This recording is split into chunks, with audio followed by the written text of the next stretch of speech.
And what you're going to see is that Michael Proctor, the lead investigator for the Commonwealth, did nothing to actually and properly investigate this case. Let's start with the house. That's the most logical place to start. I think you'd agree.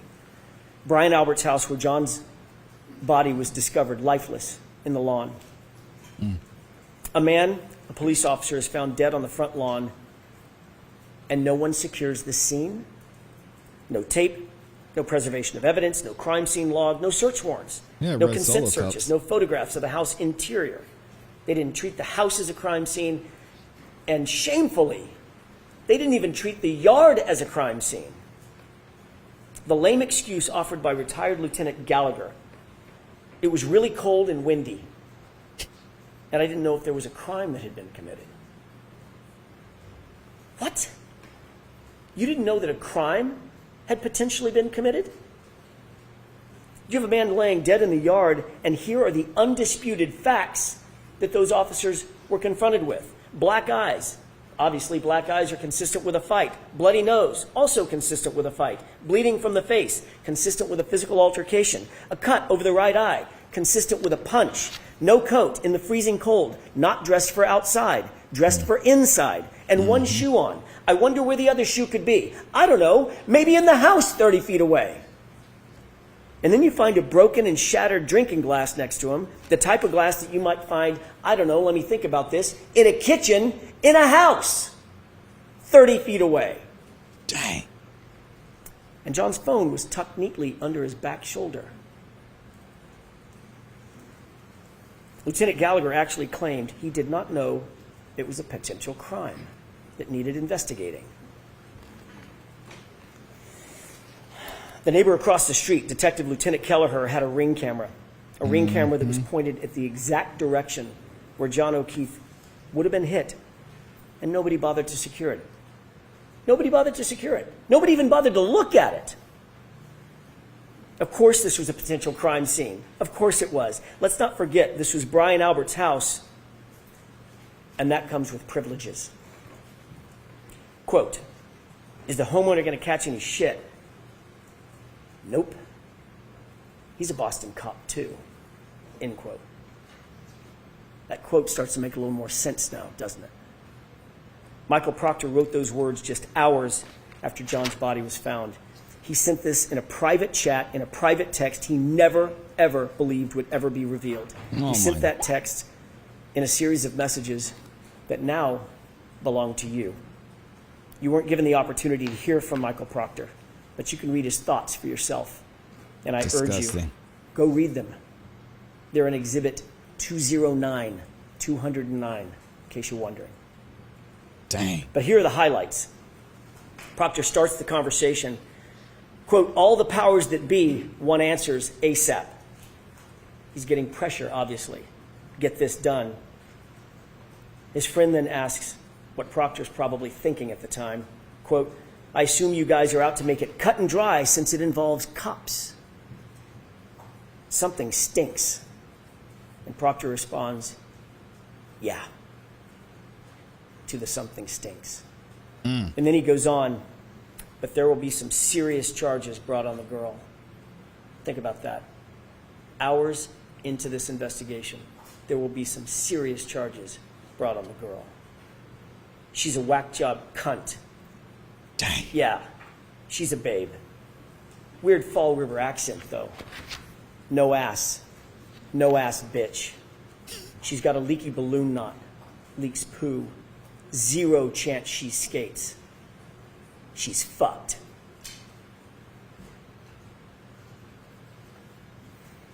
And up to this point, Michael Proctor had done 0 investigation. Nothing. Dang. Save talk to a grand total of 3 people, all of whom were named Albert or McCabe. That's it. And this was his mindset. Scary. This is the same lead investigator who sent the group chats that you heard about with Sergeant Butnick. Late night, sitting at his office, rifling through Karen's phone, bragging about looking for naked pictures of her. That text wasn't sent to his buddies or his friends. It's sent to his boss. That text was sent to his supervisors at the Massachusetts State Police, for God's sake. And what was their response? Sergeant Buchanan liked this conduct with a big old thumbs up. Come on, He man. encouraged it. Ladies and gentlemen, a lead investigator is every investigator is supposed to be objective, an objective fact finder. No bias, no agenda. Michael Proctor went far beyond just insulting Karen Reed. He dehumanized this woman. He betrayed her as a human being. He was fired for this blatant bias. If the Massachusetts State Police can't trust him, how can you trust him with this investigation and with your verdict? And with Karen Reed's life? Can't. The lead investigator in a murder trial was never called to testify. Think about that. That should stop you in your tracks. Wouldn't you want to hear from Michael Proctor? Wouldn't you want to hear from the lead investigator in the case? Don't you have questions? The Commonwealth did not present their own lead investigator to the jury, the very jury who is charged with judging the investigation. Michael Proctor clearly is radioactive, and the Commonwealth stayed away from him. Michael Proctor is no longer a Massachusetts State Police officer. He wasn't transferred. He didn't go on sabbatical. He didn't retire. He didn't resign. He was fired. He was terminated for cause. The Massachusetts State Police investigated him, found him guilty of dishonorable conduct, not just for those text messages, folks, for sharing confidential information with witnesses, and for bias. Not just any bias. Bias in this case. Fired. This is the man who touched every single piece of important evidence in this case. All the evidence that was brought before you in this trial went through his hands one way or another. The shirts, the shards. Remember that when Mr. Brennan gets up and gives his closing argument. The shirts, the shards, all in Michael Proctor's possession. Mr. Brennan and the Commonwealth, I think, have pinned their hopes on some microscopic pieces of, or close to microscopic pieces of plastic that were claimed to have been scraped from the hoodie several months after the fact. What he failed to ask every single every single witness, is who had access to that shirt and who had access to those taillight fragments, and the answer is it was Michael Proctor. Not for days, not for weeks, for months on end, for months unaccounted for, before they were submitted to the crime lab, before they were ever scraped. Just go look at the chain of custody documents. You've got them. Why didn't Michael Proctor give those clothes to Maureen Hartnett with the crime lab when she was at Canton PD just days after the fact to receive those Solo cups? Remember that? Just a few days later, she was there. She drove up. She did the driving Yep. to take the Solo cups in the grocery bag, which has a ridiculous aspect to it in and of itself as well. Why not just give her the shirts as well? Give her the taillight fragments if any were found at that point. Why hold on to them? What could possibly be a reason? Why wait until March to book those into evidence? Now let's talk about some of the other problems with the Commonwealth's evidence. As I indicated, there was no blood, no skin, no tissue, no DNA found on a single piece or shard of the taillight that the Commonwealth claims cut and sliced into John O'Keefe's arm. Where is that trace evidence? Where is that biological evidence? The DNA. Where is it? They've got nothing. Not a single piece that the Commonwealth wants you to believe cut up John's arm. How is that possible? It's not possible. The only way it's possible really is not. if those shards never touched his arm. Because it was a dog. Oh, and the one sample of DNA that they did find, by the way, was found on the outer, smooth part of the housing. Not any shard. It was the outer, smooth part of the housing. Nothing that they claim actually came in contact with John O'Keefe. Number two, that sample had DNA of two other men, two other unidentified males. Mm-hmm. That tells you that DNA had nothing to do with a car strike. That DNA would be expected to be, John's DNA would be expected to be all over that car. Inside, outside, he had access to that car for months and months and months. He was in and out of it all the time. Show me some blood, then we'll talk. They can't, and they won't because it doesn't exist. that SUV never hit John. The That hair much is found on the clear. bumper. The Commonwealth really stretched its own credibility on this one. That magic little hair on the SUV supposedly survived a 37-mile drive in 47-mile-an-hour winds. But that little magic hair just clung there, just hung on. That same hair that isn't moved bad. in between photos in the Sally Port. Remember that? There were 2 photos taken, and it was either the breath of the photographer or just the movement of walking by the hair. It literally moved between the 2 photographs. But that hair is supposed to have hung on in a 37-mile drive in a blizzard? The only thing that hair proves is that the Commonwealth is embarrassingly grasping at straws. That hair has nothing to do with anything. But it doesn't stop there. There was another revelation at trial, a big one, a huge one, and it came from a very unlikely source. Christina Hanley, the quiet, reserved criminalist who told you something the Commonwealth likely did not want revealed, because it's devastating to their case. Absolutely devastating. And it's this. The glass on the bumper didn't match the cocktail glass. None of it. Remember, February 11th, Michael Proctor, without any other person with him, no witness, no supervisor, no other person with him, claims to have found a single piece of glass at the scene. February 11th, single piece of glass, Michael Proctor. Keep that in mind. Interestingly, the glass on the bumper that didn't match the cocktail glass, one piece did match one other thing. The Proctor glass. Those 2 go together. The only 2 things that go together from that bumper are the Proctor glass. We know that there's no glass in the taillight. We know that nothing else was shattered on the vehicle. Therefore, that glass had to be placed there. Didn't come from a crash. Didn't come from a cocktail glass. So how did it get sprinkled on the back of the bumper? Whose proverbial fingerprints are on that glass on the bumper? The only thing it matched was Michael Proctor. What about the Ford Edge and that snowplow driver, Brian Loughran? He observed that Ford Edge parked outside Brian Albert's house at 3:30 a.m. That vehicle was moved directly in front of where John's body was found sometime between 2:30 and 3:30 in the morning. The only person connected to a car of that make and model, Brian Albert. Michael Proctor did nothing to investigate that point. Did nothing to investigate whose Ford Edge was parked in a spot specifically to block the line of sight in the exact position where John's body would be later found by Karen Reed. No one, not Michael Proctor or anybody else, checked it for evidence. No one even asked any questions about it. That Ford Edge, Brian Albert's Ford Edge, completely ignored. Michael Proctor failed to interview obvious witnesses in this case. Why? Why didn't he want to speak to the snowplow driver, Brian Loughran? Why? Why did he falsely claim that no one plowed the roadway that morning? Why? When police dash cam video, you saw the dash cam, it shows plows going back and forth all morning. Why did he wait so long, years even, to interview Heather Maxson and Ryan Nagel, individuals who were literally outside 34 Fairview at the exact same time John and Karen arrived at Brian Albert's house that night? Brian Loughran, had he been investigated or interviewed, Heather's would testimony have was told huge.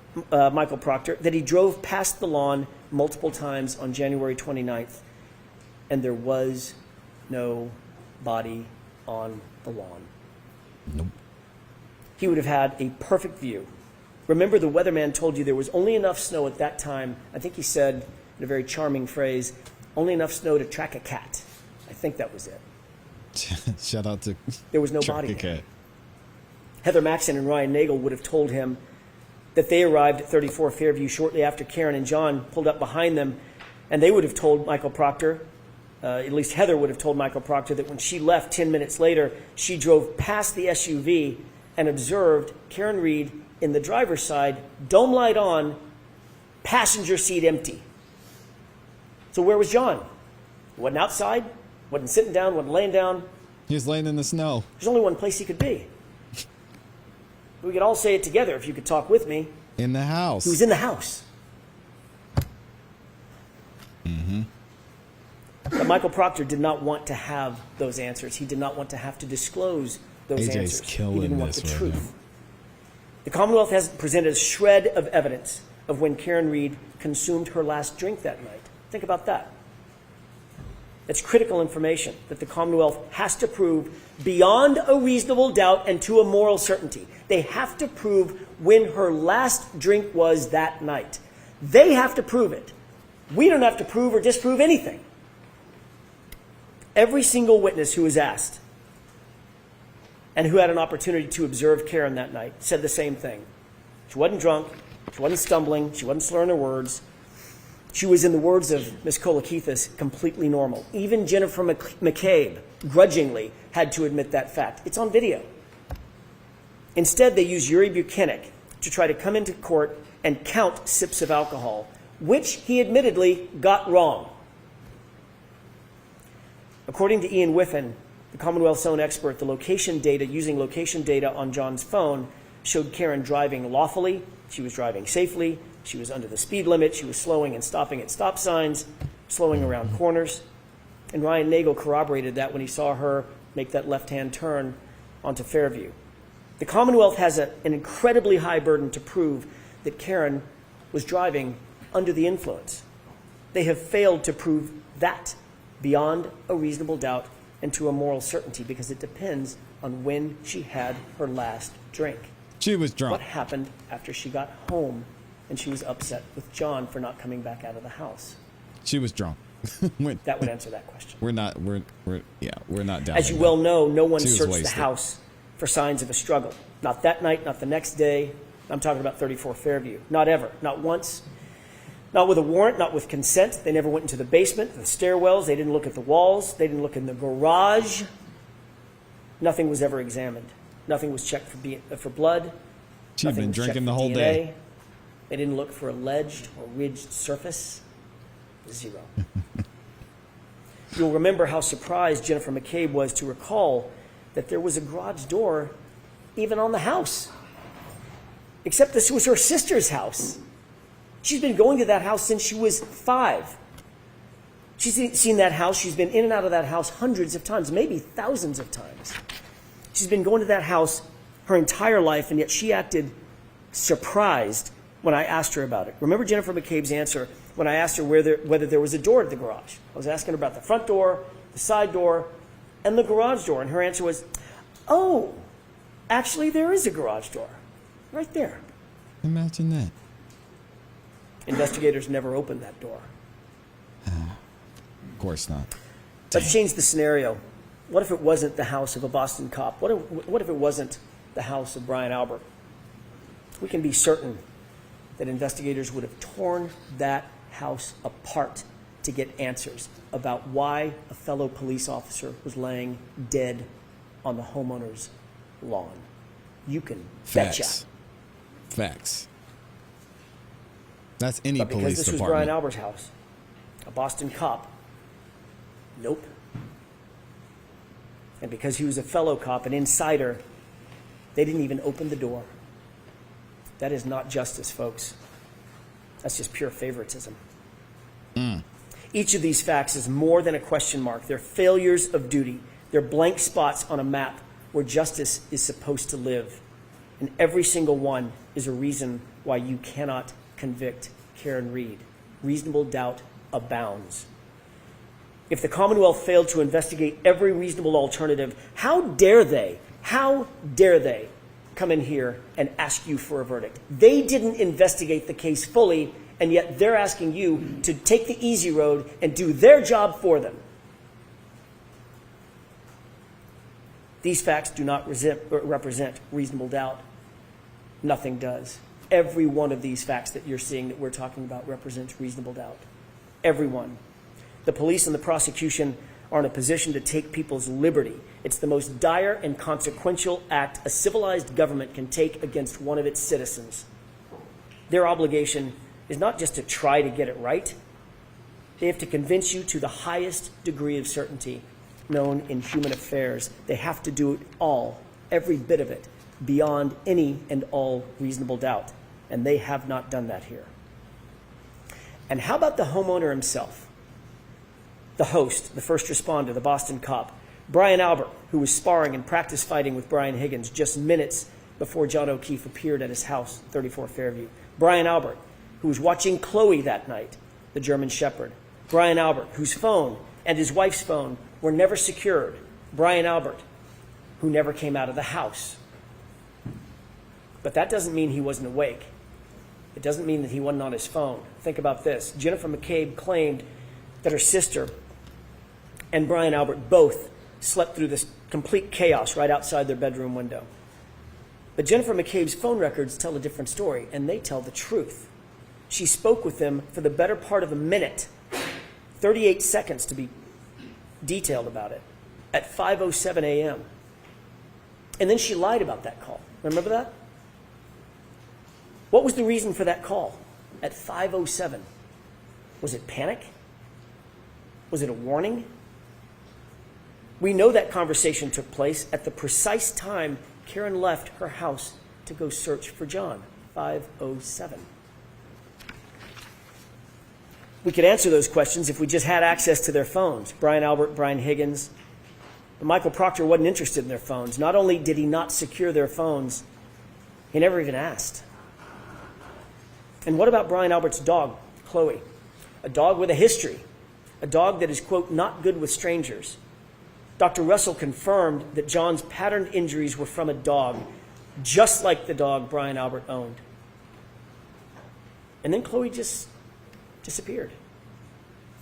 Not there the next morning. None of the officers that you heard from said that there was a dog in the house. They didn't see her. She was just gone. And then ultimately gotten rid of altogether. Who gets rid of their family pet? Unless they had something to hide. Michael Proctor wasn't interested in that either. And recall the group chat with the Alberts and the McCabes. They were getting their story straight. Matt McCabe, whom the Commonwealth did not call in this trial, instructed the group in that group chat, you'll recall, tell him to say the guy never came in the house. Think about that exact quote. Tell him to say the guy never came in the house. And Brian Albert, the patriarch of the family, exactly, exclamation point. He blessed it. With the truth, as we all know, you don't need to get your story straight. You don't need to tell someone what to say. It's just the truth. And what about the Google search? A Google search that Jennifer McCabe admitted having made. A Google search that was time-stamped by Celebrite at 2:27 a.m. A Google search that read, Hoslong to die in cold. It is uncontested and undisputed that that search was deleted. If the 2:27 a.m. timestamp is not true, why does Jennifer McCabe have to lie about it? Why delete it? Yep. If the 2:27 a.m. timestamp is not true, why create a false story about Karen screaming Google hypothermia? That's just a fabrication. That's just a made-up fact. Doesn't make sense. And by the way, if someone does tell you Google hypothermia, why would you Google how long it takes to die in cold? Wouldn't you just Google hypothermia? Jennifer McCabe enlisted Carrie Roberts to help shift the blame to Karen. Why go to that much effort unless you're trying to cover for something? Keep in mind the entire foundation of her claim that Karen said Google hypothermia is this fantasy about Karen screaming it at the location, at the scene. That's her entire excuse. But that story went completely off the rails when Carrie Roberts admitted that she perjured herself to back up Jennifer McCabe's false story. That was a dramatic moment in court. It's an admission of perjury, and you don't see that very often in a courtroom. That tells you everything you need to know about the character and quality of the prosecution's case and their witnesses. Lying and perjury and admitting to it. A fundamental tenet of any investigation is to ensure that witnesses are independent and not influenced by other witnesses. You start by separating the witnesses. Michael Proctor did none of that in this case. Nope. And we see the results. Think back to Jennifer McCabe's own text messages with Carrie Roberts. About Carrie Roberts, not with Carrie Roberts, notably. What Carrie Roberts didn't know was at the time she was being interviewed by the police, Jennifer McCabe was in real time She was bragging about having influenced Carrie's testimony or her statements to the Alberts and the McCabe's. Quote, she's telling them everything, all the stuff. Remember that timeline that we talked about with Jennifer McCabe? Terrible. That's what she was referring to. She's telling him everything that Jennifer McCabe had put in Carrie Roberts' timeline. The Commonwealth wants you to believe that Karen Reed made a statement at the location, at the scene. I hit him. I'm sure you'll hear that from the prosecution in their final arguments. But their own witnesses contradict that. Jennifer McCabe admitted on cross-examination that her very first statement to law enforcement, confirmed that Karen didn't say anything. She asked, could I have hit him? Did I hit him? Is he dead? The physics and the science answer that question. Could you have hit him? No, you couldn't have. Sergeant Buchanan also testified that the only statements Karen Reed made at the scene, according to his conversations with the first responders, was, could I have hit him? Did I hit him? It wasn't a confession. It was confusion. And Dr. Russell explained that confusion. She told you why Karen Reed or anybody in that position might ask those questions. She was suffering from extreme grief reaction, which according to the evidence can last for years. Even her medical records confirm that diagnosis. It's common to ask those questions in grief. It's common to ask those types of questions in shock. Makes sense. You're trying to make sense out of the nonsensical in the moment. And the Commonwealth has tried to twist those words into a confession. There is no evidence that any officer at the scene ever heard Karen Reed say, I hit him. Not a single police officer at the scene came in to support the Commonwealth's claim. It's not on video, it's not on audio, it's not in a single police report, it's not in a single EMT or EMS report. Nowhere. The fact is, Karen never said, I hit him. You saw the video, multiple officers were right there. She simply never said it. What did Jennifer McCabe do and not do when she got to 34 Fairview? She would have you believe, I want to set the scene for you, that she's confronted out of the blue with John O'Keefe's lifeless body. Her friend, John O'Keefe. He's bruised and battered. He's bleeding. His eyelid is cut. His nose is bleeding. Karen is screaming at the top of her lungs. Carrie is screaming back to Karen, shut up! Both women begin crying. Both women are giving CPR. There's chaos everywhere. It's building in the yard, just feet from Brian Albert's house. Brian Albert's window. Jennifer calls her sister at 6:07 with all this chaos going on. No answer. Jennifer calls her sister at 6:08 with all this chaos and bedlam going on. Still no answer. No lights come on in the house. In the midst of all this screaming and this chaos, Brian Albert doesn't come outside. Nicole Albert doesn't come outside during this maelstrom. And yet, Jennifer McCabe never goes inside to check on her sister. There's literally no signs of life inside the house.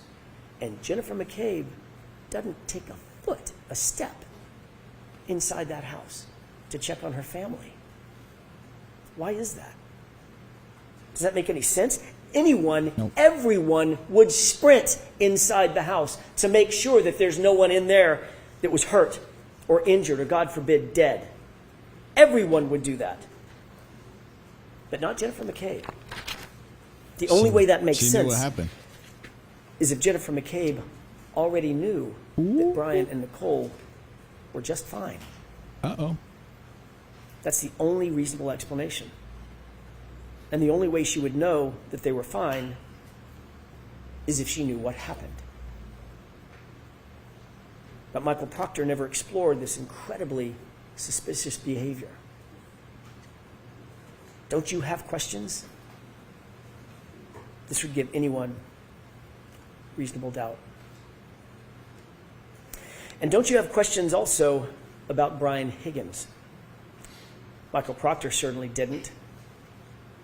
Higgins had been sending flirtatious and romantic texts to John's girlfriend, Karen Reed. You'll remember I asked Sergeant Buchanan a simple question. Were those texts flirtatious in nature? He refused to answer that simple question. Do you remember that? Mm-hmm. Quote, I'm not comfortable putting a label on that, end quote. We read the texts. It's not a secret. Of course they were flirtatious. Of course they were romantic in nature. The reason he refused to answer that simple question is telling. It's because these flirtatious texts establish a motive for Brian Higgins. Can't do Sergeant that. Buchanan could not bring himself to tell the truth. His bias was on full display. He was covering for another cop. Investigators also ignored Higgins' suspicious late-night visit to the Canton Police Department. That was after a night of drinking, by the way. Why didn't they investigate this? What was so important that Higgins needed to go to the police station at that time, 1:30 in the morning, while drunk, by the way? Why weren't they interested in those facts? Remember, he's an ATF agent. He's a cop, a member of the Blue Wall, and best friends with Brian Albert. He would know that the CPD would be the first to get the call when someone reported John missing or injured. He would know what to look for, what to listen for, to determine if a report had been made and when and what the response was going to be. You saw the skulking through the hallways with his hood up, moving bags between cars, and of course, that late night mysterious phone call on his cell phone, a phone that you don't have and that you'll never see. All of that, and Michael Proctor never gave him a second look. All of that, and the Commonwealth, who's supposed to be after the truth, didn't call him to the stand. If you have any unanswered questions about Brian Higgins, that's reasonable doubt. The police didn't interview Brian Higgins on January 29th, 2022, but he was at the police station, as we've just seen. You heard evidence that Higgins and Chief of Police Kenny Berkowitz, also good friends, were in the Sallyport together with the SUV for a, quote, wildly long time. That was a false memory, though. Kelly Dever, Doesn't count. another Boston cop, told you that. She also told law enforcement agents that she found it, quote, weird that Higgins could have access to that very sensitive evidence, the SUV. Folks, there is never a situation in which a witness, a potential suspect even, should be given access to the evidence in a case. But that's exactly what happened here. Higgins was given unfettered access to that SUV and its taillight nearly immediately, according to Kelly Dever's statement to law enforcement. And it was at that exact time, the exact moments that Higgins would be in that Sallyport, that the 42 minutes of the Sallyport video is just missing. It's just gone, vanished. Well, that's convenient. How'd that happen? Now put in context the condition of that taillight when it was actually seized in Dighton. It was cracked, but not completely damaged. I ask you to compare and contrast Officer Kelly Dever, her attitude, her demeanor. That's all for you to judge. Her attitude, her demeanor, her truthfulness, her motives from the witness stand. Compare and contrast that to Sergeant Nick Barrows. Who's more believable? Officer Barrows is unattached to any of the players in this grand play directed by Michael Proctor. He's truly independent. And what did he tell you? Was the taillight, he was asked, was the taillight in this condition when Michael Proctor picked up that SUV at 412? His answer? Absolutely not. Absolutely not. It was cracked, but not completely damaged, not smashed out like that. So how did the taillight get cracked? How did it end up in the condition where it was cracked, as Officer Barrows saw it, but not completely damaged? Well, you Good don't have question. to guess. There's a video. Just watch.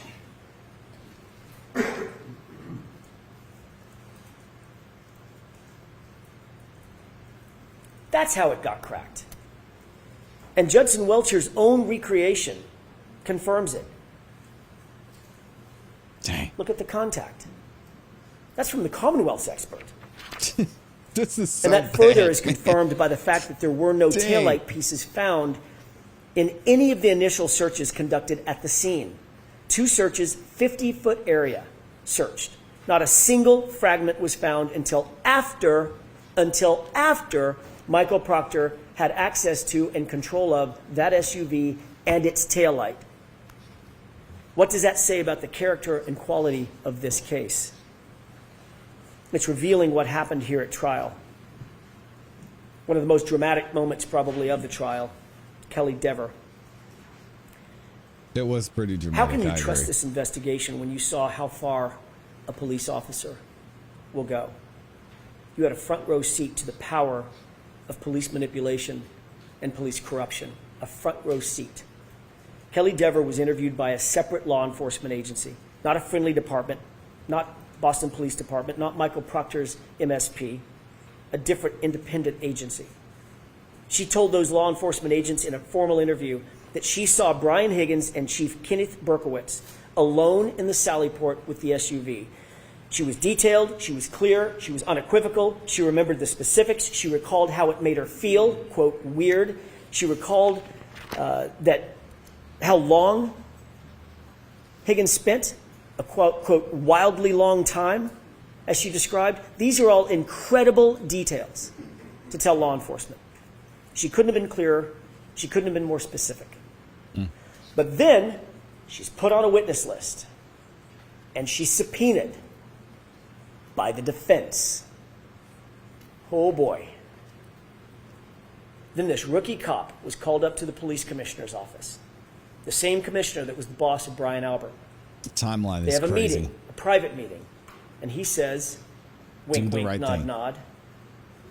We support you, Officer Dever. What else was said in that meeting? Officer Dever. What else is reasonable to believe was said in that meeting? Do the right thing. She claimed she couldn't remember. She claimed not to remember if he instructed her to do the right thing. But the commissioner of the Boston Police Department certainly said something to this rookie cop, and all of a sudden, that detailed, unambiguous, unequivocal statement to law enforcement became, what did she say? A false memory. Not I didn't say it. She admitted she said it. She admitted she detailed the entire story. She just said, it's a false memory. What? He said. So she's called to the commissioner's office to make sure that she would do the right thing. That's why she was called. And now we know what that means. In her words, my entire career depends on what I say here on the stand. I'll quote that again. Quote, my entire career depends on what I say here on the stand. I'm clipping it, Kat. Thank you. Yep. You bet it does. I'm That's how definitely it gonna works. clip that. And that's how we got here. Wow.